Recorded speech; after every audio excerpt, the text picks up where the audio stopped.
All right. Well, thanks, everybody. I'm sure most of you didn't expect this talk to start out with a picture of snow, but this is where my passion for the weather started.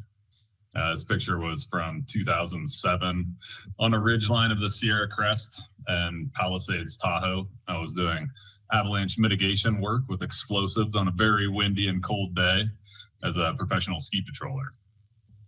While it's a little hard to make out, you can potentially see my partner there in the distance moving to our next avalanche zone. I start here today because my career has always been focused on operations, and experiences like this have helped me understand what the boots on the ground have to deal with. My interest in forecasting the snow in the Sierra slowly evolved to a job in operational meteorology and weather forecasting. Eventually as a lead forecaster at the National Weather Service based at the foot of the Sierra in Reno, Nevada. As soon as I became a meteorologist, I was always interested in communicating complex weather topics to the public and those in operations. After a few years working as a forecaster, I co-founded an interdisciplinary research group, which is currently doing funded research through NOAA's Weather Program Office. Our team is called the Meander, for meteorology and environmental rhetoric, which I think fits very well with my career path. We're currently in the last phases of a multi-year effort to research visual and linguistic techniques for communicating probabilistic weather forecasts. I spent the last few years as an incident meteorologist deploying to forecast weather at large wildfires, mostly in California. And since my IMET career started in the last 5 years, the majority of wildfires I deployed to could be considered mega fires. Deploying to wildfires was a unique opportunity to see how our nation's incident management teams deal with these massive wildfire incidents. As you can imagine, forecasting the weather for thousands of wildland firefighters who work along the fire line can be extremely stressful. In that environment, even a small shift in the wind can create life-threatening conditions for firefighters. Being an incident meteorologist was one of the most challenging and most rewarding jobs of my life. Some of the highest impact fires I deployed to were in 2020 and 2021. It was at the height of the pandemic and everything in California felt like it was on fire. It was an intense kind of militaristic experience, and it was COVID, but you can't stop fighting wildfires when they threaten communities. At wildfires, we do a lot of briefings. We brief the operations section and all the firefighting crews. We brief planning and logistics of the incident management team. And we also regularly brief governmental and non-governmental partners and the public. The first briefing starts well before the sun comes up and the days are really long. Everyone there works 16-hour days and some of the crews pull 24-hour shifts. The briefing pictured here was from a pre-operations briefing to the operational leadership. I fondly refer to this group as the generals. These are the men and women who are responsible for making critical decisions during the wildfire fight each day and keeping thousands of firefighter personnel safe. The typical order of briefing starts with the previous shift and the operations section chief downloading the overnight fire activity. And then it's to the weather. Weather briefs at the beginning because all of the rest of the briefings, from today's operations plan to the long-term planning, logistics, and safety, all rely on the weather forecast to make their plans. And I can tell you, they ask tough questions. What time will the wind shift? When will the inversion break? Are we expecting a plume-dominated fire today? Those tough questions deserve good answers. And I'm here to tell you, we do not currently have the necessary tools and technology to give good answers to some of those important questions. That's where the Fire Weather Testbed comes in. The Fire Weather Testbed is a collaborative effort between 3 NOAA line offices and was established in partnership with the National Weather Service and NESDIS, or NOAA satellites. NOAA's existing test beds are recognized as an important mechanism for transitioning research advances into applications. A recent report called for an increasing use of test beds for more effective transitions of research into operations. The Fire Weather Testbed will join NOAA's 12 other test beds and proving grounds with one of our main missions to move advanced technologies and applications to operational platforms as quickly as possible. I'm getting a little bit of feedback there. I think everyone in this group understands we have a rapidly increasing wildfire problem, but I still want to give you a few numbers. In the last 5 years, the United States has averaged at least $1 billion wildfire event each year, with the total estimated to be between $50 and $100 billion in wildfire disaster costs in just the last 5 years alone. But that $100 billion only includes costs and damages from the events, which is only one aspect of the total financial burden of wildfire to our country. A 2017 study by the National Institutes of Science, Standards and Technology found the total annual economic burden from wildfire, including cost and loss, is estimated to be between $71 billion to $348 billion each year. To put that into perspective, the higher range of that estimate is almost 2% of our country's entire GDP. A more recent analysis that was mentioned earlier includes things like watershed costs and real estate value loss in the wildland-urban interface, estimated could be even higher. There's a growing demand across federal, state, local, and tribal governments and agencies for new and improved models, technologies, and tools to support decisions to tackle our growing wildfire problem. The morning briefing pictured here was only a stone's throw from the shore of Lake Tahoe, a national treasure and my home for nearly 20 years. I think there's a growing understanding that wildfire affects all of us. To meet the needs and growing challenges of our wildfire problem, a research testbed entirely focused on wildland fire from both the physical and social science aspects is essential. One of the unique aspects of the Fire Weather Testbed is that we have the funding to hire multiple social scientists that will allow us to integrate social science into every aspect of our activities. We will also partner with Global Systems Laboratory's new Social and Behavioral Sciences branch. Social science will help us design better evaluations. It'll help us ask better questions and deliver better feedback to developers and the scientific community. Social science will also help us ensure that important and sometimes complex weather forecasts are well understood by the nation's decision makers and the public.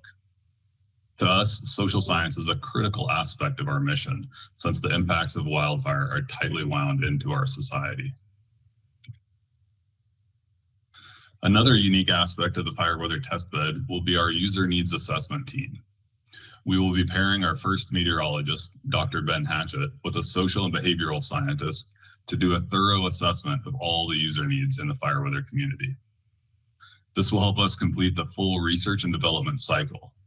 The focus, understandably, is often on research to operations, but one of our big goals is to complete the operations to research aspect of the problem by engaging with incident commanders, emergency managers, and decision makers at every level.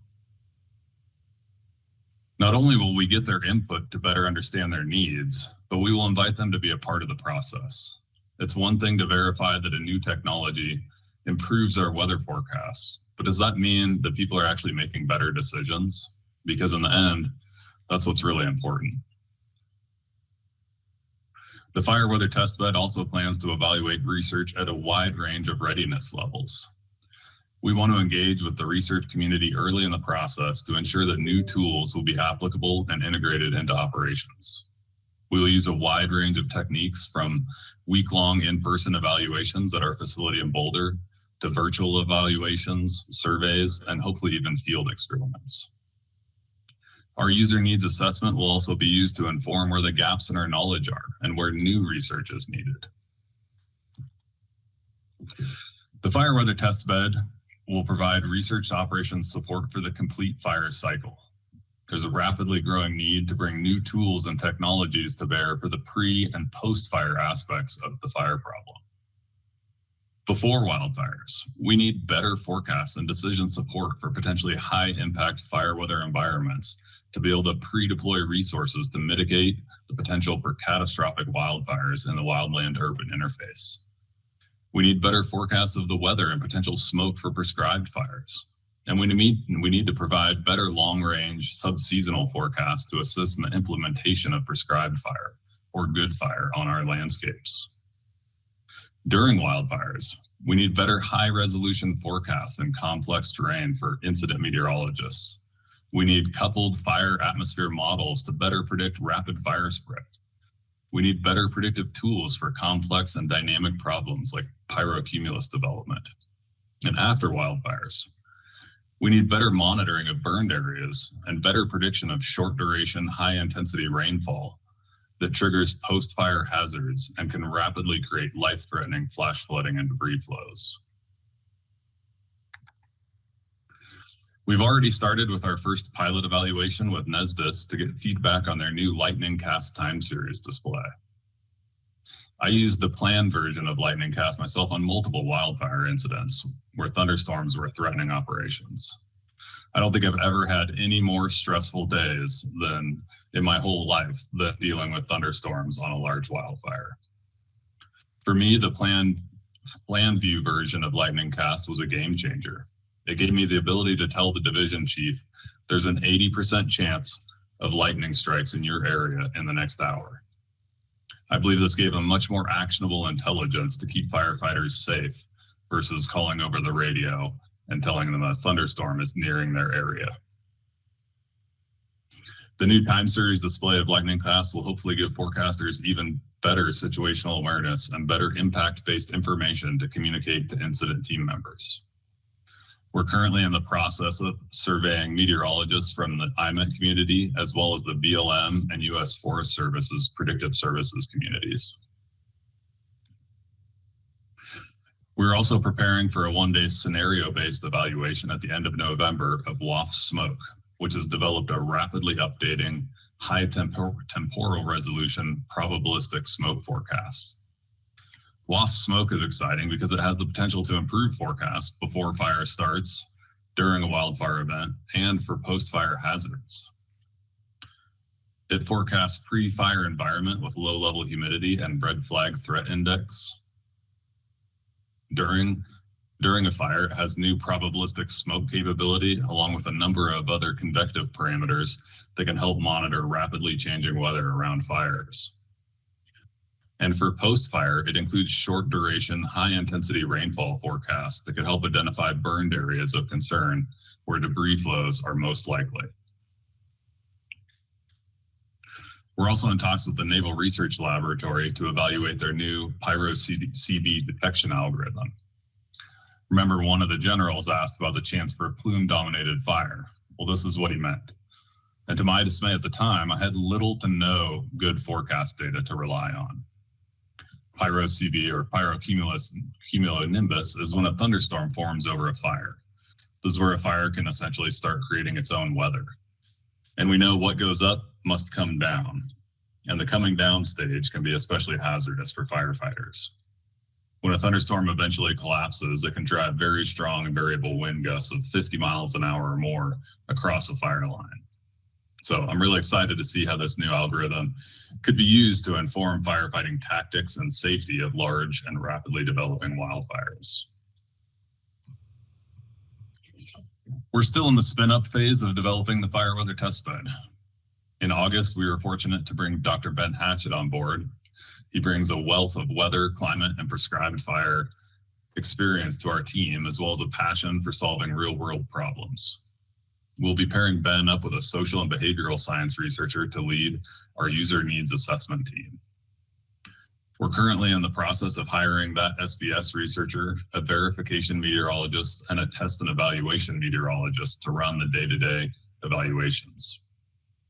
Once those positions are filled, we'll move to filling a human factors subject matter expert, 2 IT support positions, and eventually a coordinator so we can run a high volume of evaluations each year. We're also in the process of outfitting our physical space in the David Skaggs building in Boulder. We've ordered computers and furniture, but right now we're still the Fire Weather Testbed yoga studio. That all being said, we are hoping to be fully operational by sometime next year. One of the questions I know many people will have is, how do we get our new tool or research into the Fire Weather Testbed? Our current goal is to have our policies and procedures for engaging with the Fire Weather Testbed in place by January for the AMS convention, so we can start advertising the application process. We'll also be presenting at the AGU and the International Fire Ecology and Management Congress this year as well. The Fire Weather Testbed plans to bring the wildfire community together: scientists, researchers, developers, partners, operational meteorologists, decision makers, firefighters, and the public, to ensure that advances in wildfire and smoke-related science result in better informed decisions and ultimately reduce the loss of life and protect property. Thank you for your time today. I'm happy to take some questions.